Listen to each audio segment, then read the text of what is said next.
This is Greg Strange, and I'm here at the Institute of Directors in Pall Mall. We're here at the International Insight for Business China and Hong Kong conference at the IoD.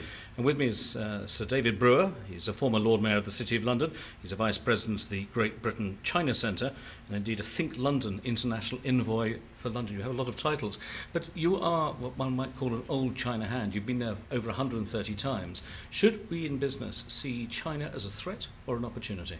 It is certainly an opportunity, but one has to go in there knowing the way systems work and take advantage of the way it does work. One can't change it completely, one can go along with it, and one can contribute to the development. So I think particularly in my side of the financial services sector, where we've done a lot with training over the last 25 years, and people coming here and people going to China.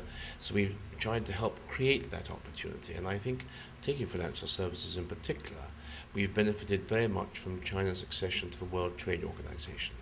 7 years ago, Pascal Lamy negotiated on behalf of Europe, and we had a wish list which we sent to him from the United Kingdom, from the City of London. We came back with dates alongside all of those, and over the last 5 years, until that transition period ended on the 11th of December, most of those dates were kept to and they've moved ahead. And then we've actually had, beyond that, probably the biggest reform in banking for the last 50 years, when they allowed foreign banks to incorporate in China, to set up their own companies, to deal in renminbi yuan with Chinese companies and Chinese individuals. So I see it very much as an opportunity, but one's going in there, working with the system and contributing to it. But what impresses me, I think, particularly with China, making it an opportunity, is the quality of the leadership. If one looks at the way they bring forward mayors and governors of provinces and move them to the center, to Beijing, and how they make their way up, so eventually, for example, we have Jiang Zemin handing on to Hu Jintao, Zhu Rongji handing on to Wen Jiabao.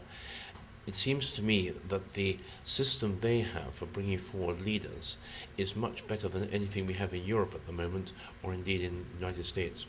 From the point of view of businessmen, ordinary businessmen and women, the biggest problem presumably is culture and linguistics, isn't it? Culture and language? Linguistics certainly is important. It's a very difficult language because you have the tones, and therefore you really do want good translation. And many of the people you'll do business with in China speak absolutely splendid English, or else they're interpreting for those of us who don't speak Mandarin. But I think with the culture, there are ways of getting to understand that, either professional organizations such as those represented here today. I think by going regularly and dealing with Chinese clients and potential clients and regulators and ministries, you get to understand the culture, whether it's the food and the banquets and the gambes and to the actual business practices. I think that can be acquired, and I think the good thing is about the European culture is we are sensitive to other cultures, don't seek to impose our own, and possibly actually more relaxed about going into that than perhaps our American friends might be. So I do think we have an advantage there.